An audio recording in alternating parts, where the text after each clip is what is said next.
Yeah. Right. So yeah, let us do this real quick. Shalom, brothers and sisters. We're live here in Norfolk, Virginia, 2610 Granby. If you want to join us for class, we have classes Tuesdays, Thursdays, and Fridays from 7 to 10. And then also on our other channel, we have classes Mondays, Wednesdays, and Fridays also.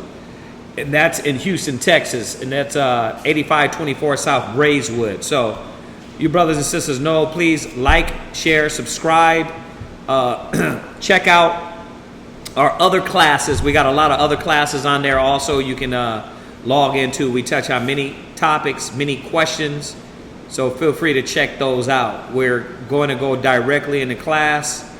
We got a few new brothers. We're going to answer some questions. And if we don't have any questions, then we'll go into a topic we have set up. Right now, we're talking about Revelations 4 and 5 because we already started questions before we were on.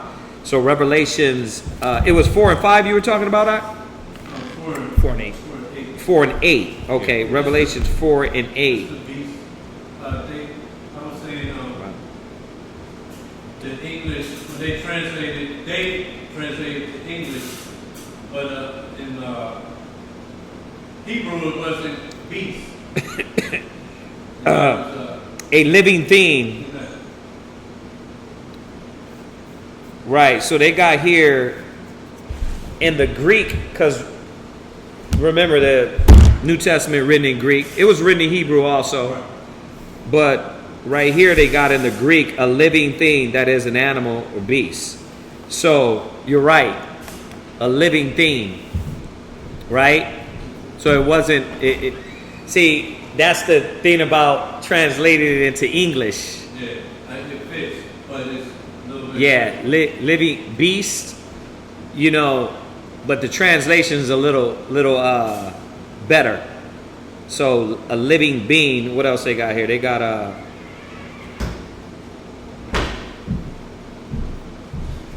right, to live literally or figuratively. Right. So it's just basically a living being. But we know when Ezekiel was speaking, he was speaking about these angels, right?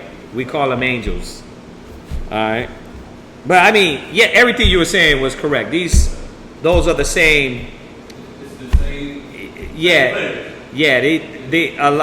These four angels are known as the four beasts sometimes, but don't get that misconstrued with the other beasts either. Oh, no. Right? Okay. All right. I mean, did we have anything? Anything, y'all? Like I said, we go into questions. If not, we go into class. You know, this is the time where a lot of your questions, man. Oh, man. A lot of your questions can get answered. Yeah. Go ahead. Yes. Did y'all have anything now? Here it is. Go ahead. One thing that's involved in me is Jesus Christ. I said this one. cannot really keep the Sabbath the way that it's supposed to be kept. Because you know, the way that the Sabbath is kept, basically the days of Moses, is way different from how we would be able to keep the Sabbath in Israel. So I'm just like, is the Sabbath able to really be kept? Or are we supposed to be able to, like, am I supposed to keep the Sabbath as best as I can? You're going to keep the Sabbath as best as you can. You're going to keep it also like Yahweh Shai told us to keep the laws. You know, with understanding, right? In the spirit. Those two have to be mingled. Or if not, then we're going to... It's like, y'all read the Maccabees yet? Okay, when you read the Maccabees, and you're familiar with them going to war with these different nations, right? I think it was the Greeks, when they went to war with the Greeks, right? And they started to die on the Sabbath because they didn't fight. So what did they have to do? They said, if we don't fight on the Sabbath, we ain't going to have, there's got to be no reason for praising the Most High. We're going to be gone, right? So, what did they do? They had to fight, right? Technically, they weren't supposed to do that. Now, how do you think the Most High looked at them on the Sabbath? How? Them fighting on the Sabbath. Do you think the Most High said, "Oh, y'all wicked because y'all fighting on the Sabbath"? Yeah, y'all doing something wrong because you're fighting on the Sabbath? They had to do what they had to do to live, right? So, one of my favorite chapters when we talk about the Sabbath, because I think a lot of Hebrew Israelites have made the Sabbath day their Sunday and not really being spiritual. They're trying to do it like Christianity, like, oh, Sunday's the day of the Lord. We know the Sabbath is the day of the Lord. But how to correctly perform and keep the Sabbath, you have to have both things. You have to have the old, then you have to have Yahweh Shai, how he spoke about the Sabbath. And one of the major points he spoke about the Sabbath, he said, and we'll get it, it's Matthew's, the 12th chapter, the Sabbath. And I'm not going to go through the whole 12, but the Sabbath straight. It's not. Let me see here. Where sin is lawful to heal. Lawful to do good. Let's just jump down to that one. Go down to, because really, I would technically go from Matthew's 1. Yeah, 12 and 12. But we're just going to jump to 12. Go ahead. This is Matthew chapter 12 and verse 12. Go ahead. How much then is a man better than a sheep? Go ahead. Wherefore it is lawful to do well on the Sabbath days. And that's the gist of this chapter. Like Yahweh Shai had to go through many different examples to show us what was wrong and what was right. Right? So in the instance of us in the wilderness, when there was nothing to do, yeah, you disobeyed a strict order not to do nothing, and you were killed. We're in a time now to where everybody can't just take off from work. You see what I'm saying? Now, cats can put up a facade, they can make it seem like that, but I guarantee you some of these Israelites, they working on the Sabbath. So instead of trying to justify yourself, just teach what Christ taught, right? Which was what? Is it lawful to do good on the Sabbath? It is.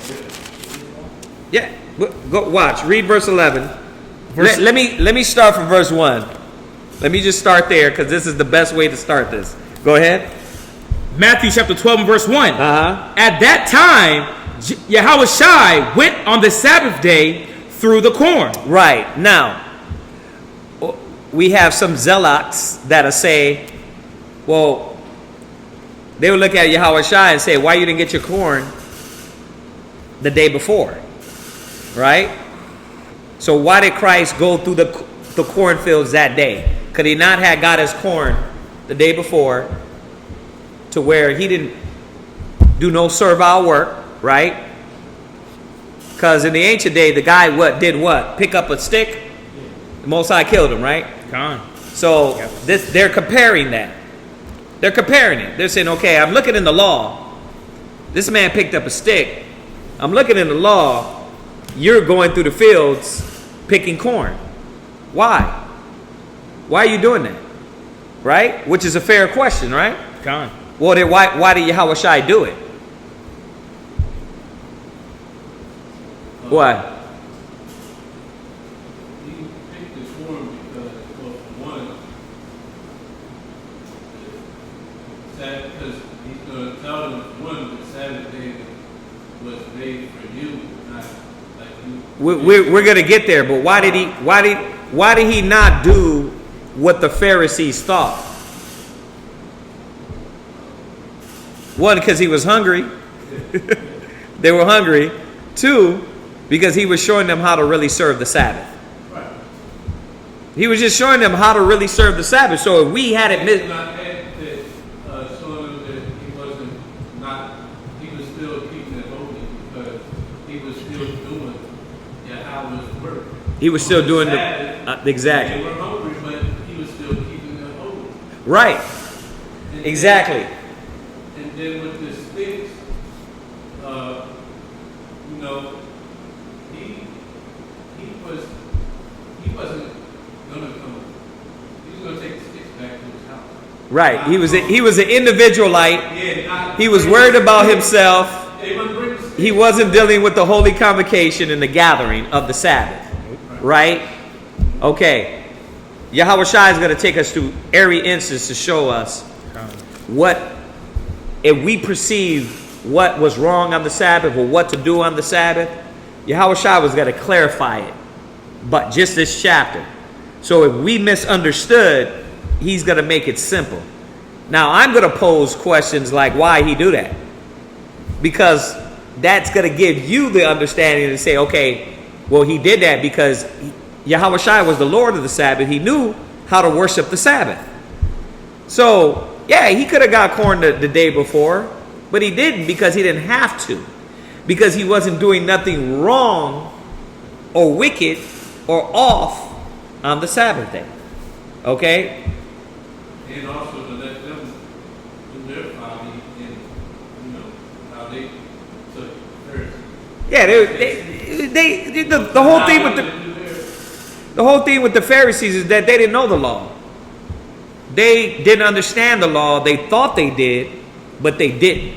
They thought they were in tune with the Most High, but they weren't. They thought they were spiritual, but Yahweh Shai always had to come back and let them know, y'all not spiritual. Y'all not even keeping the law according to the Old Testament. So Yahweh Shai had to walk us through this because, like I said, nowadays, you know, you can't be street speaking out there carrying your equipment, drinking and eating, and then go tell somebody, well, why you ain't serving the Sabbath correctly. That's contradictory if you want to go to the technical aspect, right? So we got to show them through example how to serve the Sabbath, right? So go ahead, read. Matthew chapter 12 and verse 1. And that time Yahweh Shai went on the Sabbath day through the corn. Right. And his disciples were and hungered. Right. And began to pluck the ears of corn and to eat. Right. But when the Pharisees saw it, they said unto him, Right. Behold, thy disciples do that which is not lawful to do upon the Sabbath day. Right. And you made a good point, but I'm going to have to mess with that point a little bit. Well, he was doing the work of the Most High, right? Well, what about these people? Come on in. Shalom. Shalom. What about these people that don't do the work, that are not working and street speaking with us out there on the street, and they got jobs and have to work on the Sabbath? So you said Yahweh Shai was doing the work of the Most High on the Sabbath, right? What about these brothers and sisters that are not doing, they're not with us street speaking on the Sabbath and teaching on the Sabbath, and they have jobs like your job. Somebody calls you for a shipment and this need to be transferred over here to over there, and you got to go do that for work. Are you to feel condemned? No. And that's the whole point of what Yahweh Shai is doing. He's not. We know what Yahweh Shai could have did. He could have got the corn on the day before, had it all prepared, and said, "Listen, we're not gonna go through these fields because there's a lot of Pharisees over there, and they gonna watch us, right?" But he did it on purpose to show the Pharisees and to show us, okay, it's nothing wrong with doing righteousness on the Sabbath. Is it right that your family needs to eat? By all means, if you can get off on the Sabbath, get off on the Sabbath. Because we need you. The harvest is plenty and the laborers are few. We need you out there street speaking. But could everybody do that?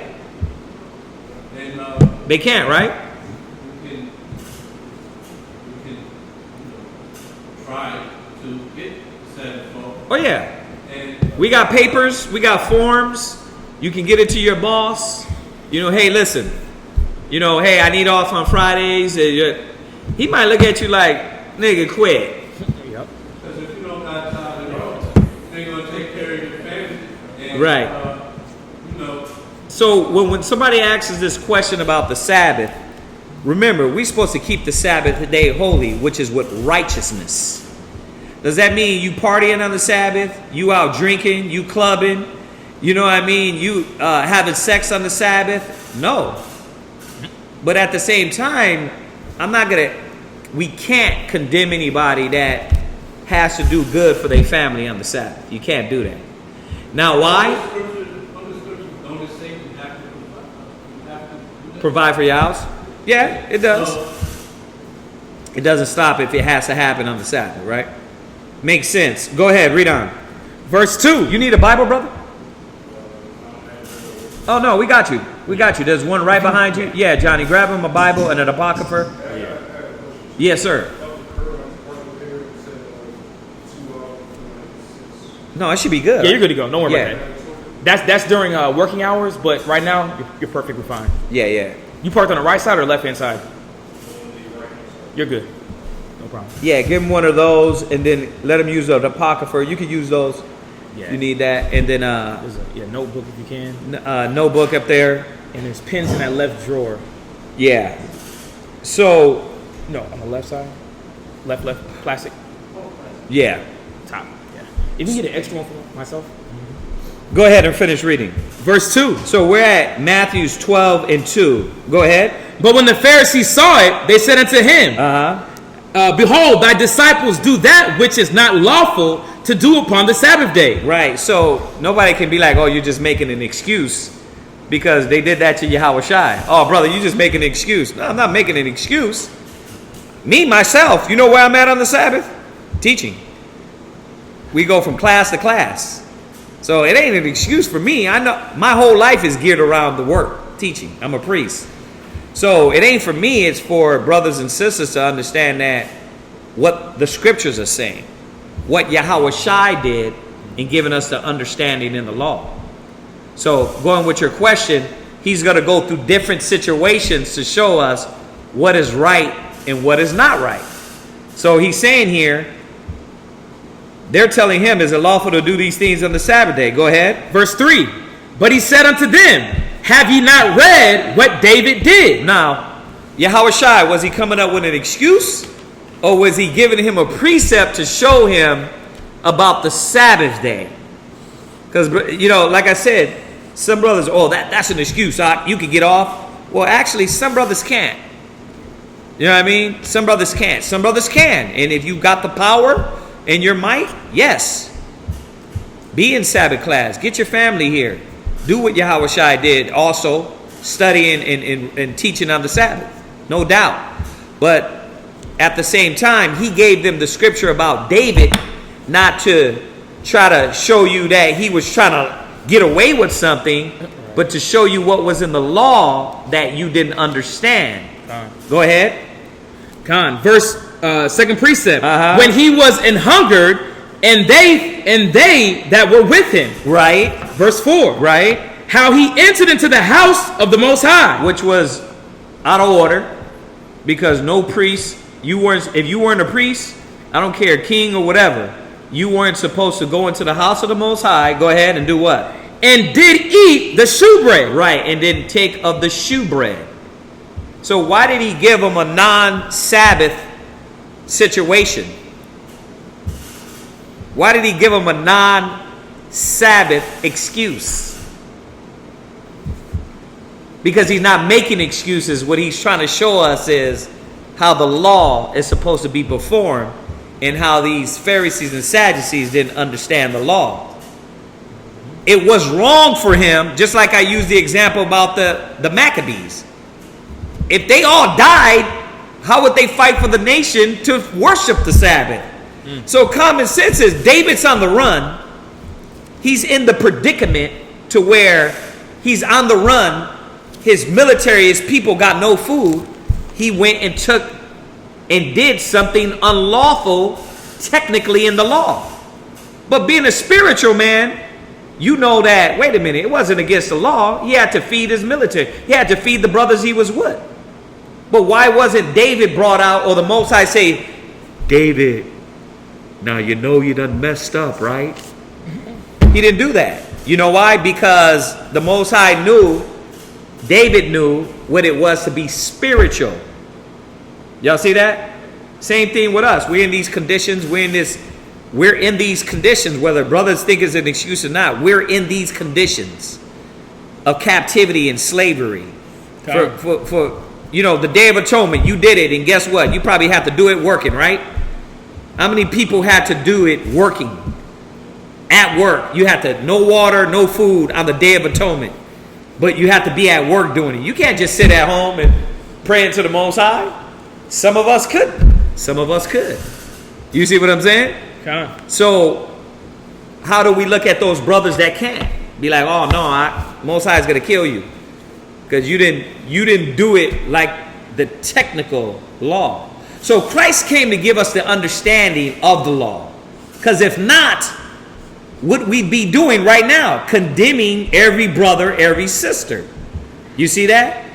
So once again, this isn't Yahushua giving excuses. This is Yahushua giving understanding on how and why. And how is he doing it? He's going to certain instances and showing us, look, David went and ate the shewbread. They were running on the Sabbath. They were trying to live and not be murdered on the Sabbath, right?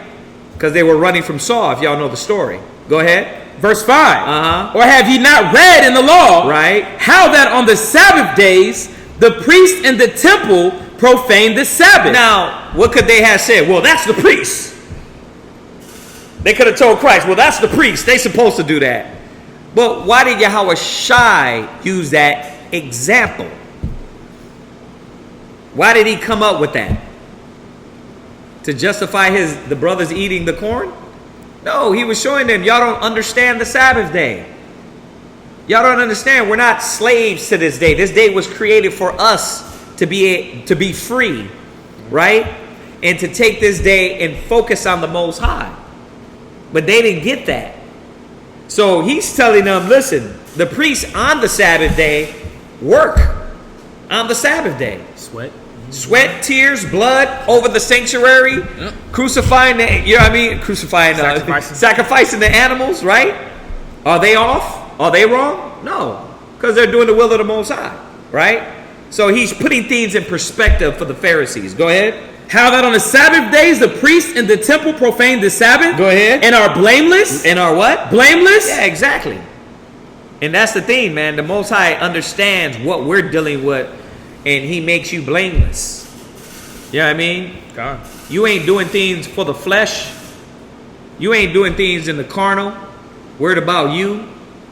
You know what I mean? You doing things worried about something spiritual.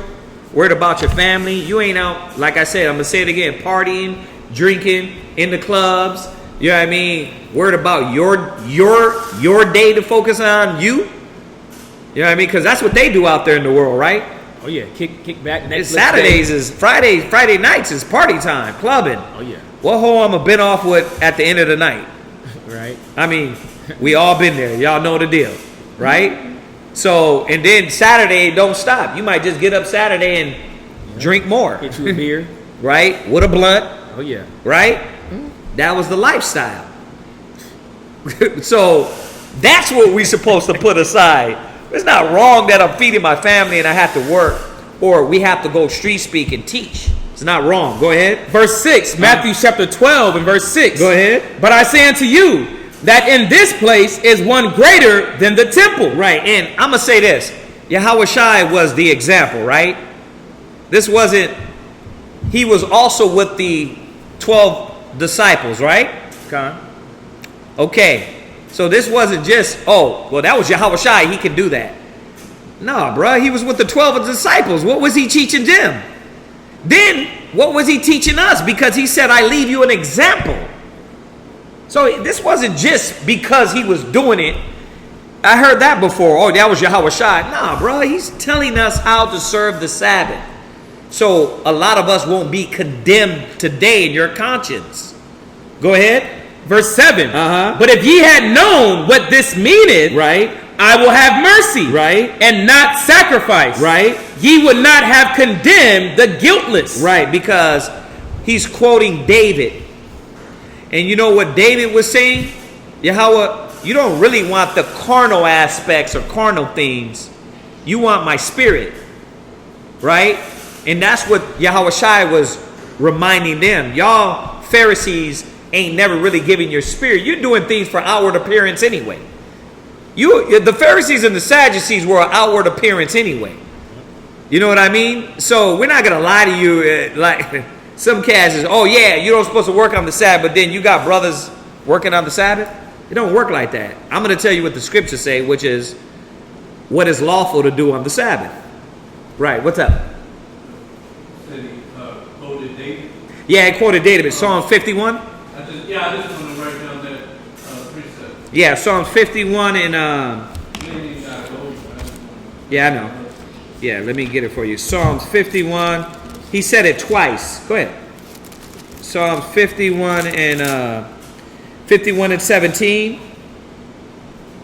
Yeah, there's another one somewhere too, but that's the main one. The part he quoted is, but I will have mercy. And not sacrifice? Well, That's the part he quoted? yeah. Well, David is saying it in the way of, he says it in a different way, but that's basically what Yahushua is quoting. Okay, yeah, that's what I want to put in there. Yeah, so, Psalm 51 and 17. There's another one too. You can find that one for him. We'll find the other one for you though. It's in Psalms also. Go ahead, read on. Verse 7. Verse 8. Matthew chapter 12 and verse 8. For the Son of Man is Lord even of the Sabbath day. Right? So he just reminded them. First of all, you're coming at me disgruntled. Right. When you come at me correct, because I'm the one that created the Sabbath day. Right? Go ahead. Verse 9. And when he was departed thence, he went into their synagogue. Go ahead. And behold, there was a man which had his hand withered. Right? And they asked him. No, he can't have. Let's think about it. That man with the withered hand most likely was born like that, right? Could Yahushua have waited? He could have. But why didn't he?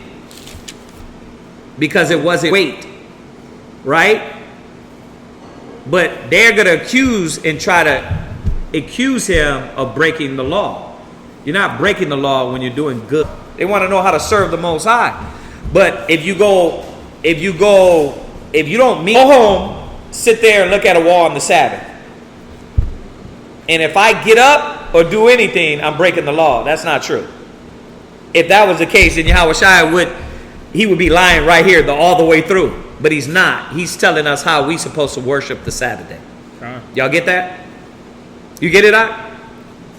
You got it? Okay, look, I'm gonna go down though, because it brings out some good points in here. Go ahead. And they asked him, saying, Is it lawful to heal on the Sabbath day? Go ahead. That they might accuse him. Go ahead. And he said unto them, What man shall there be among you that shall have one sheep? Right. And if it fall into a pit on the Sabbath day, Go ahead. will he not lay hold on it? Now, why did he put him on blast? Because he knew what they were doing. You're like, bro, right now, remember, your sheep is your money. Your sheep is your money. Your cattle is your money in these days. So you got these hypocritical Israelites, what? Oh, you doing this on the Sabbath day, but hold on. You trying to tell me if your daughter had an asthma attack, you wouldn't take her to the hospital on the Sabbath? I got to wait till after? That don't make sense. You're going to get up. Control your breathing. You're going to get up and take her to the hospital. Right? If you hurt yourself, cut yourself, you're not going to be like, okay, let me bleed to death because it's the Sabbath day. You're going to say, let me go to the hospital. And that's what Yahushua was doing. He was showing them, like, first of all, y'all simple-minded, because, and then I've been watching y'all. if y'all, one of y'all animals, money, fell in a ditch, wouldn't one of you get them out? Read.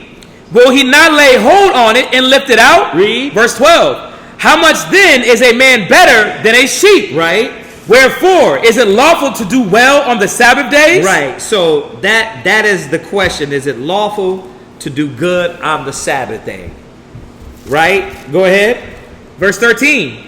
Then saith he to the man, Stretch forth thy hand. And you know what? They couldn't answer. You know why? Because they didn't understand the law. Go ahead. And he stretched it forth, and it was restored whole, like as the other. Right. So he healed him on the Sabbath day. So, good question, Good question. Like, because we want to keep the Sabbath day. We want to keep it holy, you know. And I made it very clear that you're supposed to do righteousness on this day, right? Y'all get that? So just showing y'all that I don't want y'all to, I could go do my own thing. What you got? That's the Mark 24, just to reiterate that. Yeah, go ahead. This is Mark chapter 3 and verse 4. Write that one down. I'm looking for this other scripture too. Go ahead. And this is just to go on the point of Yahweh Shai posing this question to the Pharisees. But they couldn't answer. Where is it? Mark chapter 3 and verse 4. Right. It was the same account, but by Mark. Mark chapter 3 and verse 4. And he said unto, start at verse 3. Uh-huh. And he said unto the man which had the withered hand, stand forth. And he said unto them, is it lawful to do good on the Sabbath days or to do evil? They didn't know. You know, but Yahweh Shai is doing good on the Sabbath day. You know, so. Right.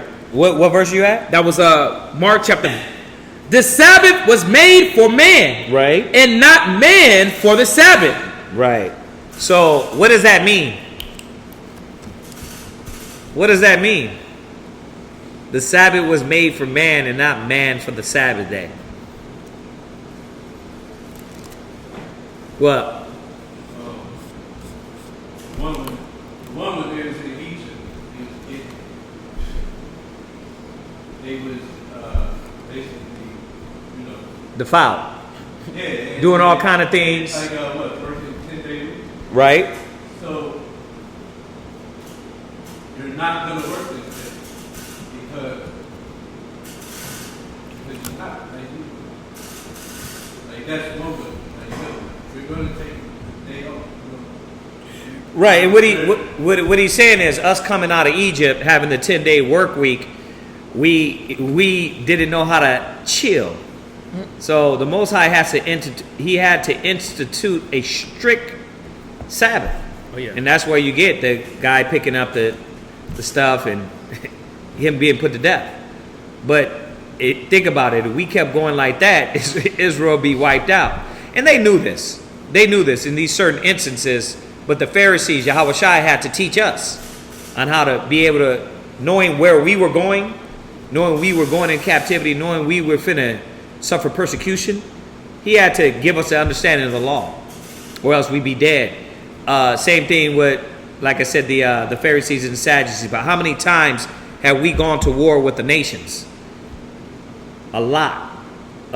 So we had to have this wisdom as we went to war about the Sabbath day. You know. So the man, going back to the question, were you created and put to be captive to that day?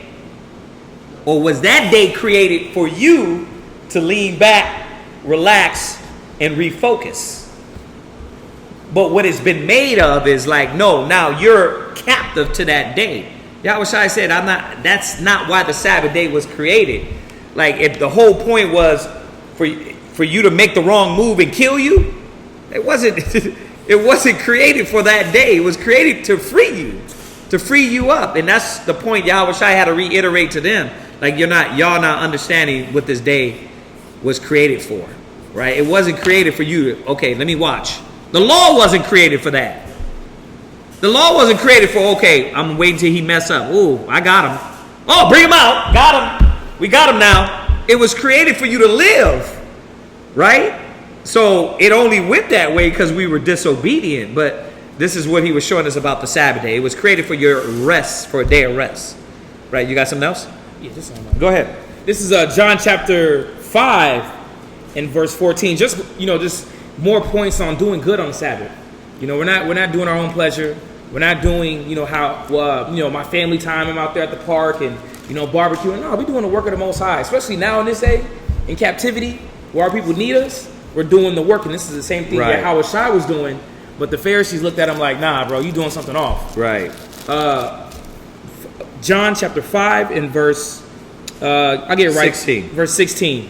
And therefore did the Jews persecute Yahweh Shai and sought to slay him because he had done these things on the Sabbath day. But Yahweh Shai answered them, my Father worketh hereunto, and I work. just showing the Pharisees, like, listen, you think that the angelic realm is at rest whenever it comes to dealing with his sons and daughters? You think the Most High stops looking at us for having the powers that be relaxed? No, not doing the work. Christ is like, listen, my Father don't rest. I'm still doing the work as well, because they understood where we're at, man. This is captivity. I wish we were in our land. I wish we were in our kingdom, so we can kick back, relax, and enjoy it. That's not the case. That's not the case. Our people still on the street, smoking, selling dope right here on the corner. So where we got to be at? Listen, that's wrong. Stop that. Cleanse yourself. Get back right. Come back to these laws and statutes. That don't stop. That does not stop. And if you read up in this passage, Christ was healing somebody. Same thing like the other passages. That don't stop. Communicating, talking to brothers on the phone, that don't stop. So just another point on Christ healing on the Sabbath and doing work for righteousness, for good. Right. So, yeah. You got that? Okay. All right. Any other questions on the topic, off the topic? You came before, right, or no? Oh, okay. I thought. no, I thought. him. Oh, okay.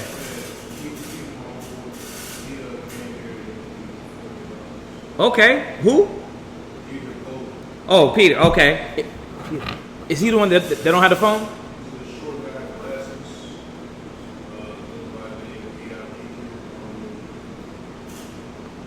Oh, yeah. I know who you're talking about.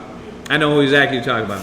We met him out one day on the Sabbath passing out flyers. Oh, okay. Yeah. Nice. What's your name, bro? Daryl Kazaki. Nice to meet you. Yeah. I mean, do you know about us?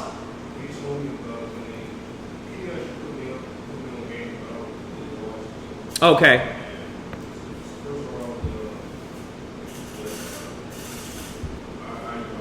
Okay. Okay. Okay.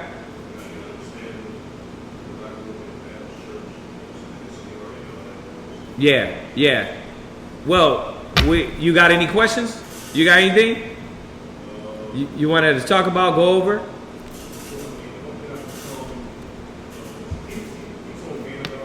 Do me a favor, hand them that so they can hear you online, and I don't have to repeat everything you say.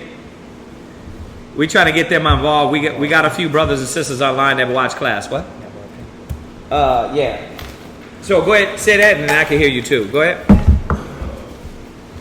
One thing I told my buddy Peter, before I get too deeply into the Israelite thing, I want to know, because I heard Bishop Nathaniel on IUIC talking about this. He said, as far as how many generations your fathers, like you say, like if you got any Edomite inside your father's side of the family, you know what I'm saying, you're not considered Israelite. And so my dad's side, a lot of them, they look like, Steph Curry or something, you know what I'm saying? My mom, she's more like this. Right. And so my dad, I always been, my mind's been kind of like, tripping about that, you know what I'm saying? Because I really want to know, how many generations back, as far as, with my dad, I had this conversation with my dad, right? He said that, No, go ahead. I said I had a conversation with my pops one time, you know what I'm saying? Because my granddad and even him, both of them really, really like. And so he's saying, that his father's father, I gotta ask my dad to get him clarified, but he's saying that the dude was a white man. So I just want to get the final answer before I even take on that. Or else, saying none of this even matters to me, you know what I'm saying? I need to know. Well, listen, first of all, I'll say it always matters. Now, let me say this. Nobody can judge by color. You can't judge by color. You understand? Because you got light-skinned Israelites and you got dark-skinned Israelites. Oh, yeah.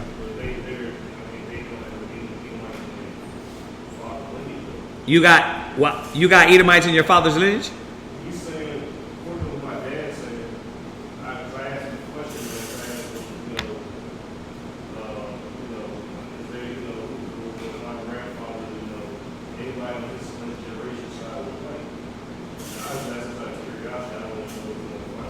Uh-huh. And so my dad said that his father's father's father was a white man. I don't know. You don't know. I don't know if I'm Israelite. Do you know that for a fact? Is that what he said? I just know I was watching how you watch see video, right? And Right. this man was going in about, how to know if you're Israelite or not. Well, you know you're Israelite by your forefathers. That's true. But the question is, if you're gonna ask me, like, do I know my great great great great great great grandfather? I'm gonna tell you, hell no, I don't. I know my father. I know his father, right? He knew his father. That's 3 or 4 generations back. You know what I mean? But could I go back further than that? Not really.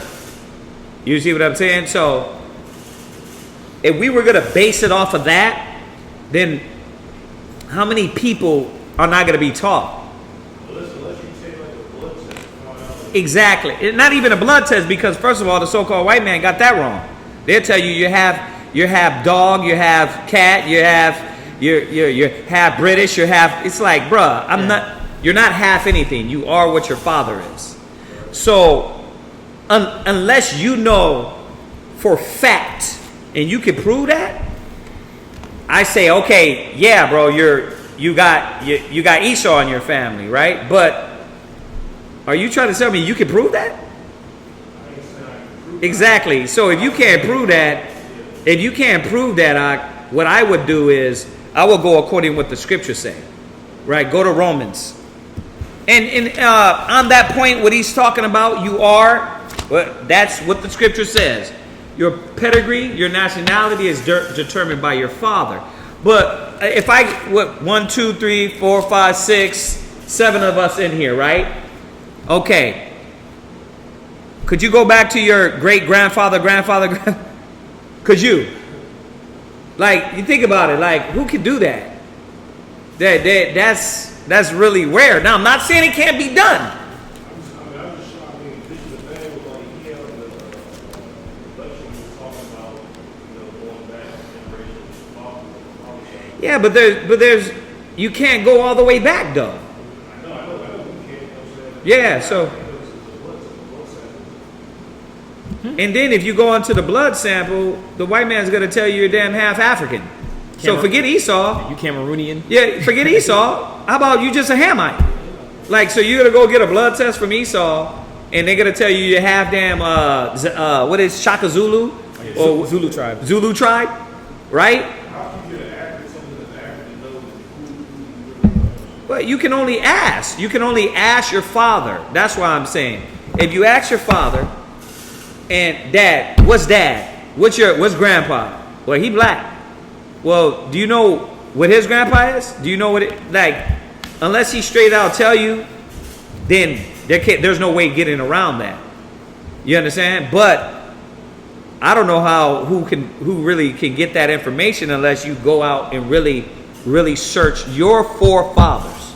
You see what I'm saying? Now, that being said, light skin ain't gonna determine he's white, cause Frederick Douglass?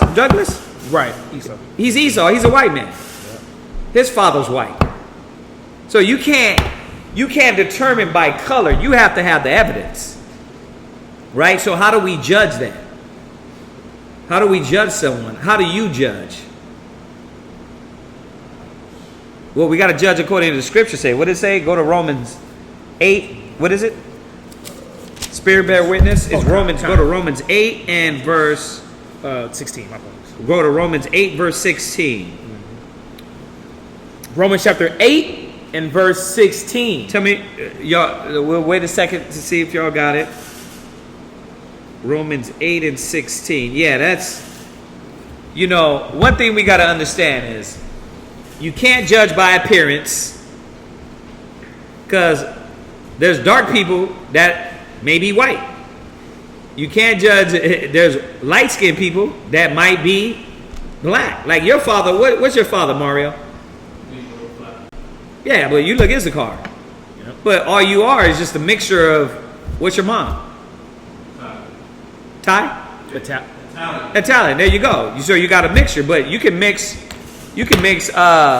black and white and they look Puerto Rican. Yep. You see what I'm saying? So you can go by Issachar or Ephraim, right? A cake unturned, right? Oh yeah. But that's just because I'm judging through appearance. You know what I mean? But little did you know, you just got a light-skinned Jew sitting next to you. So we can't judge by appearance because we always get that messed up. So how do we judge? Read that. Romans chapter 8 and verse 16. Go ahead. The Spirit itself beareth witness. Right. How's your spirit? Do you believe in the word? Do you believe Yahweh Shai? Do you believe in the gospel? That's what's going to be. Everything else, in the last days, Yahweh Shai is going to deal with all that. You see what I'm saying? You think I'm going back into my generations and giving it I'm going to be a good house nigga. If I got white in my family, I'm going to be the best house nigga for Yahweh Shai. Right. You know what I mean? I said that all. I just thought it was ironic that, that's how You say that again? I'm saying that I just thought, it was kind of ironic that he was going by that whole generation because basically he was going like preaching the street, and he was like, dude coming to him, and he was asking the labor, what's your name, and then he was going to tell us, what's your name, who he is and stuff, You can talk in the microphone again. Yeah, talk in the mic so we can hear you. I'm sorry. I mean, he was on the street doing some, like they always do, Yeah. street preaching or whatever. And some cat might walk up to him, and he'll stop him before he's going to ask him, do you know your Lord? The bishop came to ask him that, whatever. And so he would be like, and he was like, yeah, I'm, my mom was black, and my dad was like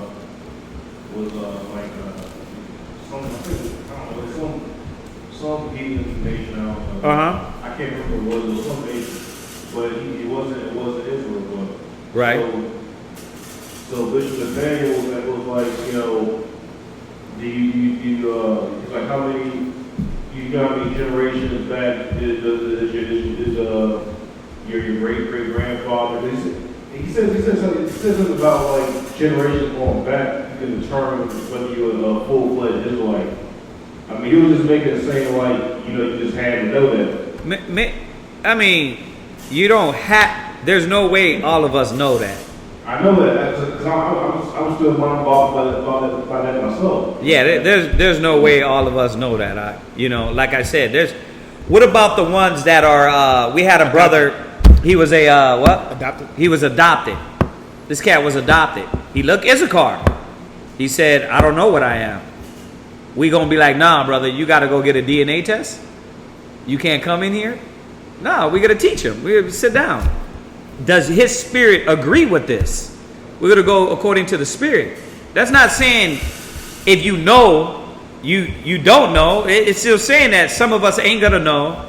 Some of us know as far as back 3 or 4 generations, and that's all we know. Now, if you know further back than that, then that's fine too. You see that? So you get that, right? That you can't always determine by color or what you might not know. You can't say, well, how about if I said, well, I don't know. What are you gonna tell me? Well, you're not Israelite? How do you know what I am? You don't know that the Most High is going to judge you like that when it comes back to me. You don't know what I am. Yep. You see what I'm saying? Unless I can tell you, right? Then I could be lying, right? It could be a full-fledged, dark-skinned man come in and he'd be like, yeah, I'm from the tribe of Judah, right? But his father, his first father is a Edomite, and his mom is black. I'm right. Yep. They do that all the time on the Facebook, right? And then they cause confusion amongst camps and bodies and people, right? FBI sends those type of cats, bruh. It's the spirit that bear witness outside of what can't be proven. You know what I mean? Oh yeah. Y'all get that? I'm not saying I'm not going to ask you because we do the same thing. So what's your father? Oh, he's black. What's your mother? Black as hell. All right. That's all you can do, right? That's all you can do. Well, what's your great-grandfather? We had another brother. He was from the Igbo tribe. Now, we know the Igbos are what? Israelites. They're Israelites. You see what I'm saying? Another brother, he said, I don't know. He said, I have family in the west coast of Africa. Well, where the hell did the Israelites go to? Yep. The west coast. This is the brother that brought me into the truth. Yeah. He was from the Yoruba tribe, but he didn't know if he was an Israelite. But he Yeah. gave me the truth, though. He said, listen, I know you're a child of God. I don't know about myself, though, but I'm going to give you this word. Yeah. But see, Yeah. you see that? So you gotta go back to outside of you asking, personally, we don't dig like that. Our elders never dig to that level. They ask your first generation, second generation, maybe. But outside of that, they weren't digging in. Well, what was his father? Okay, well, nobody's doing that. Yeah. Nobody should be doing that. When you give the word, you're gonna look at this man. You say, what's your father? Oh, he's Mexican. Oh, okay. What's his father? Oh, his father was from Puerto Rico. Oh, okay. All right, here, let me give you these flyers, man. Because we're trying to go for Israel, right? But you don't think some of the wheat in the shaft is gonna get mixed up? It will be. That's what the scripture already told us, and we're gonna go there. So let's go there next. Read that one more time. Yeah. Talking to Mike so they can hear you online, and I don't have to repeat. In Revelation, mixed multitude that John seen. Out of every nation, kindred, and tongue. That's what I'm saying. There you go. That would explain like what you was just saying. You can't judge perfect. Like he Can't judge by color. Yeah, they were, but also for that, he's talking about Israelites, but Scattered. they're mixed and they come from different nations and they look different. Correct. Right. Out of all nations, kindreds, and tongues, and we'll go Go there. back and ask the great grandmother who fathered her child. Because they've been long gone dead, like that many generations back.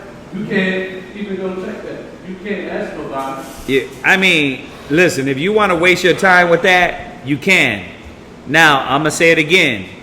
Do we ask? I'm not trying to be like we don't ask. We do ask, but do we tell you to, we need to see that. We need to see your DNA test.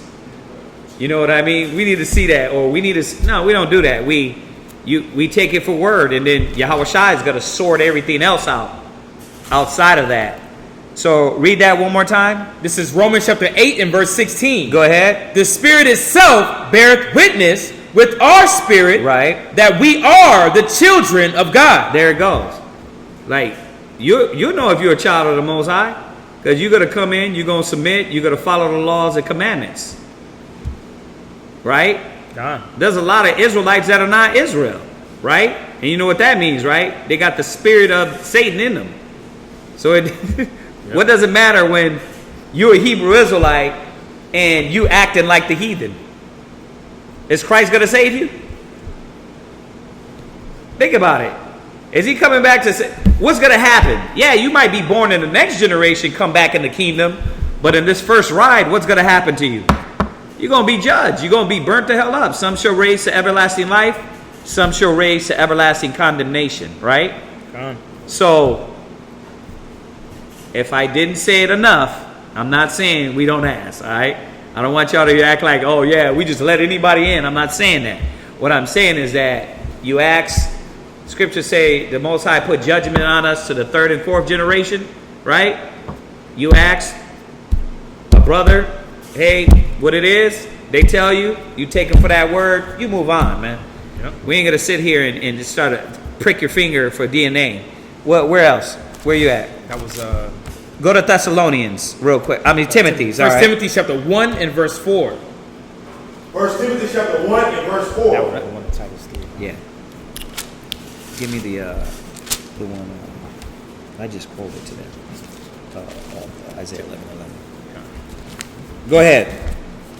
Neither give heed to fables Uh-huh. and endless genealogies, Right. which minister questions. Right. You see that? Read it again. Neither give heed to fables Right. and endless genealogies. Yeah, endless genealogies. Right? You start going through endless, like you trying to go through endless genealogies. That's why a lot of things, man, you start searching and you start searching. You say, well, what about this? And they don't understand that was another guy named that. I seen brothers do that online. They go through Chronicles and they try to look through the line of David, and then they read this man's name, but it might sound like a heathen's name, but that wasn't. You see that? But it was an Israelite that was just in that land. It wasn't the same person. You get mixed up into the genealogies and then you lose it. Then you start calling the prophets heathens. So you got to watch when you get into this chasing genealogies and things of that nature and trying to go deep into that, right? Go to Matthew 13 first. And this is why I can say that according to the scriptures. What did Yahushua say? Go to Matthew 13 and jump down.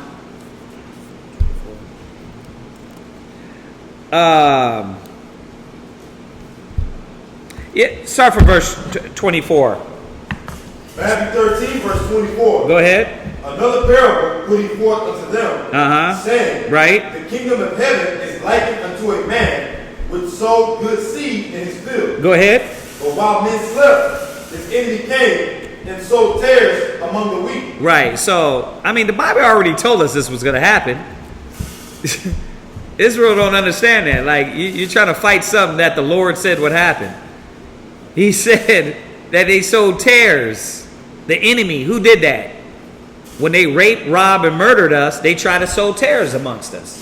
Right? And if they don't do it that way, like I said, they do it on Facebook. They do it in different schools, right? They send people up in there with dark skin, light skin, and what? Try to infiltrate, cause confusion, cause negative, right? They go on, they try to talk about this brother, that brother. That's why we don't get into that talking about camps and all that.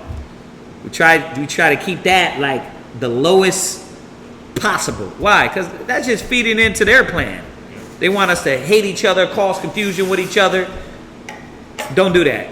We stay in our lane here, do what we got to do for Yahushua, and love your people. That's it. You know what I mean? You ain't got to be hating on this brother, that camp, or this, that. Right? We got to pay attention to this. He said it's happening. Go ahead. And went his way. Right? Verse 26. Go ahead. But when the blade was sprung up and brought forth fruit, Right? then appeared the tares also. Right. So this parable, he's going to give us the understanding of the parable. Go ahead. So the servants of the household came and said unto him, Right? Sir, didst not thou sow good seed in thy field? Right? From whence then hath the tares? Right. And that's what we're thinking. We're like, man, the Most High bringing in all these Hebrew Israelites. Man, the problem with Hebrews is that a lot of us judge by sight. Oh yeah. It's like, bro, what are you talking about? You don't even know what nationality that person is. I'm gonna say this. I ran into a guy in the mall. He looked Vietnamese, but his walk was a Jake walk. Right. I was like, hold on, man. I was like, bro, where you from? He said he's from Vietnam. He actually spoke Vietnamese, but his dad was from the Vietnam War. Black, Judah. And the thing about it was that his mother was Vietnamese. Right. But then he was born, and what did he get with? A Vietnamese. So what his son looked like? Vietnamese, Bro, looked like right. 100% Vietnamese, but that was a Judite kid. Right. But this is the problem that Yahushua said it in John. Oh, yeah. He said, you judge by the appearance. You're looking at people's features and not understanding we're scattered everywhere. Yeah, we can get it down a little bit here in America. What's going to happen when you go to China, Russia, England, Rome? What's going to happen? You ain't going to be able to do that. You're going to be like, bruh, what's your nationality? They're going to be like, well, my father's from this place, but I know he's a Negro, or his father wasn't. You're going to be like, wow. And they're going to look Caucasian. What you going to do? Nah, your skin is too pale. Right? No, that's what happened. We got raped, robbed, murdered. Right? Yep. And what happened? They come out, they look at light skin. You know what I mean? Look at a lot of our people, man. So we got to be conscious of that. That is going to come into play, or else you're going to do the job of the angels. Watch when we read on. Go ahead. Verse 28. Uh-huh. He said unto them, an enemy hath done this. Right. The servant said to him, without them that we go and gather them up. Right. Wait, hey, Ak, you got brothers trying to make it their job to go point out who's a heathen, who's not. Like, Ak, you don't look like, bro, your nose ain't wide enough. Like, yo, I can see it, man. You ain't no Israelite. It's like, brother, stop. Yeah, I can show you black men with pointy noses. It don't work like that. You know what I mean? Or your hair ain't nappy enough. I can show you some black men that's hair ain't nappy enough. You see what I'm saying? According to what the standard you think, right? So we know that Satan did this. We know it was done through Esau trying to infiltrate and trying to mess up our lineage, because that's how they think. That's how they think. That's why they coming with that. Oh, you're part Italian, a third Egyptian, a third pit bull. It's like, I'm none of that. I am what my father is. Go ahead. Verse 29. Uh-huh. But he says, nay, lest why ye gather up the tares. So did he say, hey, brother, go out and mess with them? He said, nay, don't bother them. Don't deal with things like that. Go ahead. Ye root up also the wheat with them. Go ahead. Let both grow together until the harvest. Let do what? Let both grow together until the harvest. And how do we do that? Meaning the Spirit bear witness, huh? So it's your spirit, you coming in, you receiving the knowledge, is going to show forth. It says, he that is a Jew is one inwardly. It has to start there anyway first. And I'm not saying that like the Christians. Like, oh, you can be a spiritual Jew. What I'm saying is, you being an Israelite, your spiritual man has to be an Israelite and not be a heathen. So don't get that twisted either. Go ahead. I will say to the reapers, gather you together, first the tares, and bind them in bundles to burn them. Right. So Yahweh Shai, the Most High, is going to do this. He's going to separate and burn. Jump down to verse 38. Verse 38. The field is the world. Uh-huh. The good seed are the children of the kingdom. So if you thought this wasn't talking about nationality or people, it's talking about seed and action. It's talking about children of the wicked. Go ahead. And children of the kingdom. Excuse me. Children of the kingdom and children of the wicked one. Go ahead. But the tares are the children of the wicked one. Uh-huh. The enemy that sowed them is the devil. Read. The harvest is the end of the world. So when are they gonna be? When are we gonna pick out who is what and who is what? In the end of the world. He said he shall gather the sheep on one side and the goat on the other side, and he shall separate them one from another. In Matthew 25. Go ahead. And the reapers are the angels. And the reapers are who? The angels. So that's why he said, listen, it ain't up to you to be the super Hebrew Israelite that thinks everybody got to take a damn DNA test. He said the reapers is the angels, right? The angels is going to do that. Go ahead. Verse 40. As therefore the tares are gathered and burnt in the fire, so shall it be in the end of the world. Right. So it be in the end of the world. Y'all get that, right? Go ahead. 41. The Son of Man shall send forth his angels, and they shall gather out of his kingdom all things that offend. You see that? So all that crept in, the fake Israelites, that's an Israelite, but is really not in spirit, he's going to deal with all that. You understand? But going back to what Brother Mario was talking about, go to Isaiah 11 and 11. Because you're right. Actually, let's go there first. Go to Revelations, the one he quoted out of all nations. 7. Yeah, go to 7, and then we'll go to Isaiah 11. Just to, listen, you got to write these scriptures down. That way, when you go back and study, you can have the ammo. So, write what we just went to. Where did we go to? We just came from Matthew chapter 13, Yeah. verse 24 through 40. Yeah. Romans chapter 8 and verse 16, the Spirit beareth witness. Right.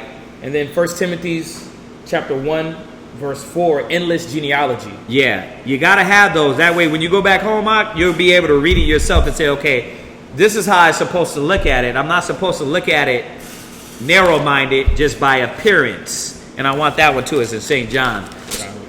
Huh? 724. Okay. So write that down real quick. St. John what? 7:24. Go ahead and read that one first, and then we'll go to Revelations and Isaiah. Go ahead. St. John chapter 7, verse 24. Uh-huh. Judge not according to the appearance, Go ahead. but judge righteous judgment. Yeah, you can't do that. You can't be blazing on people because they look like they're white people or look like they're African. They could be Israelites. Get in a conversation. Be able to judge righteous judgment, communicate. Then even on that, you still deal with people correctly. Yep. You see what I'm saying? You still deal with them the right way. Look at how David, Solomon, I've been in that Maccabees lately. We made leagues with the nations. We respected them. They respected us. You know what I mean? Go to Solomon. Read about Solomon. How did he deal with the nations? Yes. Did he just say? Did he say, nah, no big head Ethiopian hooker's gonna come in my sanctuary? No heathen's gonna mess up my floors? Or did he let the queen of Sheba come in and admire him? Or did he say, your little dirty big head ass ain't coming up in here? Right. Did he do that? No, he did not. He did not. She brought gifts, and he respected her, and he dealt with wisdom. So some brothers don't have the entirety of the knowledge to be able to go at how to deal with the nations or the people. They're looking from one angle. David said, I hate them, O Lord, that hate you. You're right. A lot of time David was praying against Israelites. Oh, yeah. Who was chasing him? An Israelite out of the tribe of Benjamin. Psalms 37. Right? You know what I mean? Fast for them. Right. So he said, yeah, my own brother. So you got to read the scriptures in its entirety. Yeah. Because remember, this forms your ideals, your ideas of your mind and the way you think and the way you judge. Yeah, that's why, a lot of Israelites, they don't, the beautiful thing about us having a business in the mall, we deal with people constantly. Yeah. I ran into it was a sister. She looked like a Judite, Benjamite. Yeah. My skin are darker. Sad part about it, her grandfather is Esau, but he married a Judite woman. Wow. Or Benjamite woman. He had his son. That's her father, which is Esau. Wow. And what did he marry? He married a sister.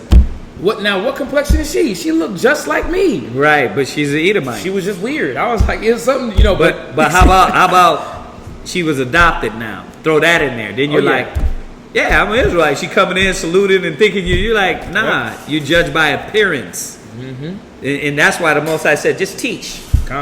Teach. That's all going to get sorted out. The Most High is going to deal with that. All right? Yeah. Go to Revelations. Revelation chapter 7 and 9. I mean, you get this, right, brother? You're getting this? Okay, I just want to make sure I'm not moving too fast. Go ahead. After this I beheld, and lo, a great multitude, which no man could number. Right. All of all nations and kindreds and people and tongues. Who is that talking about? That wasn't talking about all nations. That was talking about us mingled amongst all nations, because from the beginning of Deuteronomy, the prophecy was that we would be mingled amongst all nations. That was the curse that was going to come upon us for being disobedient. I'm going to put you among all nations, kindreds, and tongues, and you're going to serve their gods. So that's what happened. Jump over to Acts 2. So he said it. Think about it. This is John the Revelator prophesying, right? But check this out. Before that, right after Yahushua left, what does it say here? Acts 2 and 2 and 5. Read that, and then we'll go to Isaiah. Acts chapter 2 verse 5. I mean, you know we could go with this one all day, right, brother? We could just keep going with this, but I just want you to have a few scriptures. That way you can understand how we're supposed to look at things. You can't judge by sight. You're not always going to judge by knowing how many people and who is in their family. You're going to judge mostly according to the Spirit, you know what I mean, and what you know. the information that they gave you. Now, they could be lying. We don't know that. So that's how you know that you ain't got power over that. So even according to yourself, it's going to be according to the Spirit. You see that? Go ahead. Acts chapter 2 and verse 5. Go ahead. And there were dwelling at Jerusalem Jews, devout men, out of every nation under heaven. Right. So these Jews were in every nation under heaven. This don't mean like the white man. Oh, anybody can be a Jew. No, anybody can be a Jew. These were literal Jews, Israelites that were scattered through all nations. Right? Go ahead. Now when this was noised abroad. Jump to verse 9. Verse 9. Uh-huh. Parthians. Right. So where were they at? Where were Jews at? In Parthia. They were scattered in these different lands. Go ahead. And Medes. Medes. Read. And Elamites. Right. The Medes are who? The Persians. Right. Then you got Elamites are where? East India. So think about that. That's going to really blow your top. Oh, yeah, because you see a lot of East Indians. Yeah, you thinking like they're all East Indians. Well, look how they talk, bro. Their fathers East Indians. No, but there was a sect, and I don't know the name of that sect. If Ahawam or Quatzazat is watching, but there's a sect of East Indians that are Israelites, but they got that skin color, they got to talk. What was it? Dravidians. Those are Israelites. Now, what's gonna happen when I pull up with a Indian wife? You can be like, oh, brother, you got a heathen rib.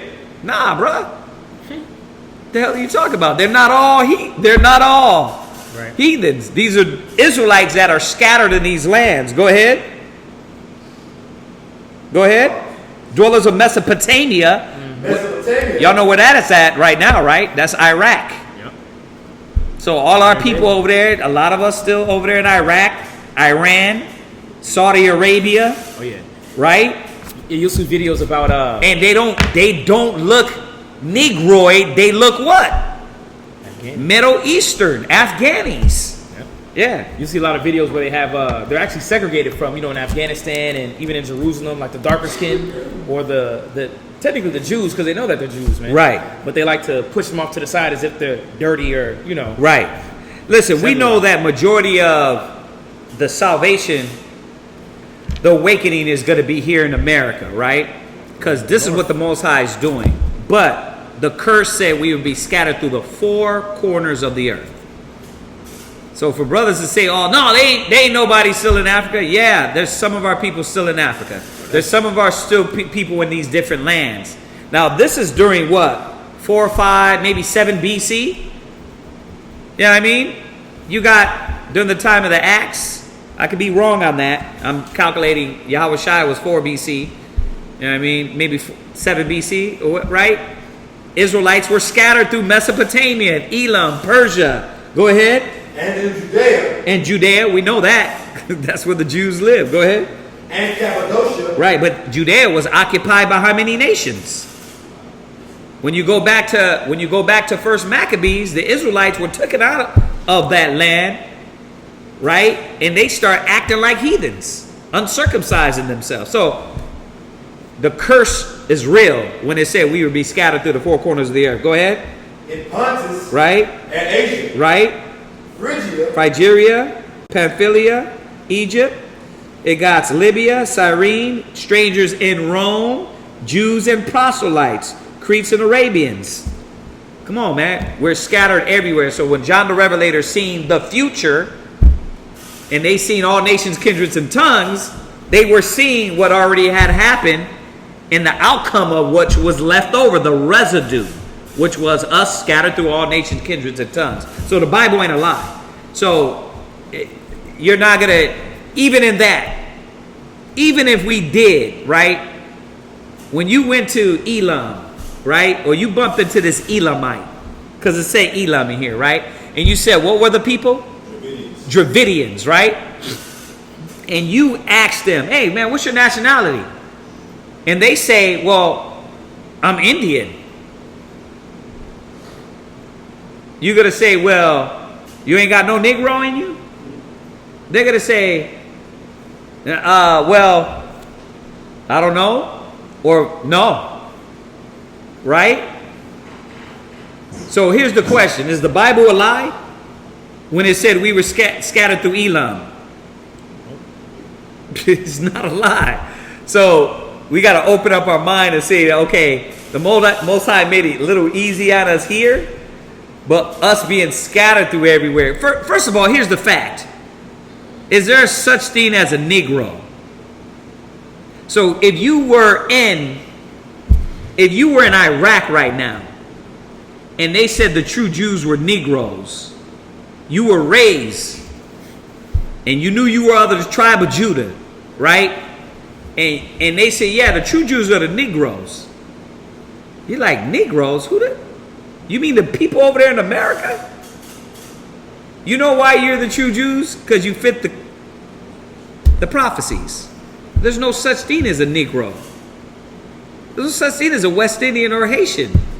That's all made up. That's like calling you a shooby-dooby-dooby over the centuries. Well, what is that? I don't know, but I know before they were called shooby-dooby-dooby, those were the Jews. It's made up. The white man said, you look nasty, ugly, dirty, filthy. Every time I get around you, I feel gloomy. You look untrustworthy. I'm going to name you black. There's no such thing as a black man. It's color in the crayon box. It's exactly. So it's all made up. An Indian, Puerto Rican. Puerto Riches. Right. I move into a port that looks very rich. Oh, y'all Puerto Ricans. That's not a nationality. That's the lustful, prideful, heathenistic demon that came off the ship just called you. Yep. Right? This doesn't mean that's your nation.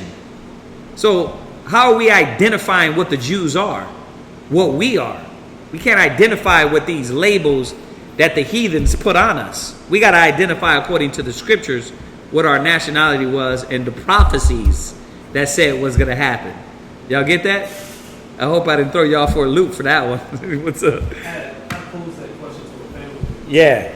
I asked them, I said, the Bible, there's only 18 nations that were named in the Bible. Right. And so which nation am I from? Right. Black ain't in there, Negro ain't in there, all these different names that were called ain't in there. So which nation am I from? Right. And then of course everybody say, well, when we call blacks, we're black. You know, like I keep telling them, show me where it says black in the Bible. Right. Exactly. I don't see black. I see 18 different nations. Right. And when it does say black, you translate that word, it means dark. Dark. Yeah. So exactly. When he says you're black unto the ground, it means dark unto the earth.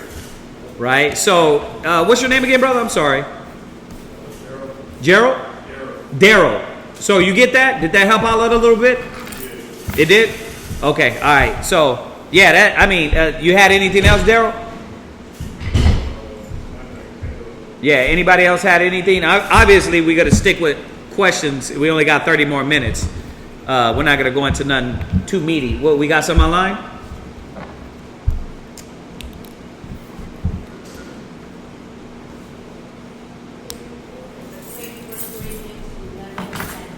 First Corinthians 11 and 10. Let's go there.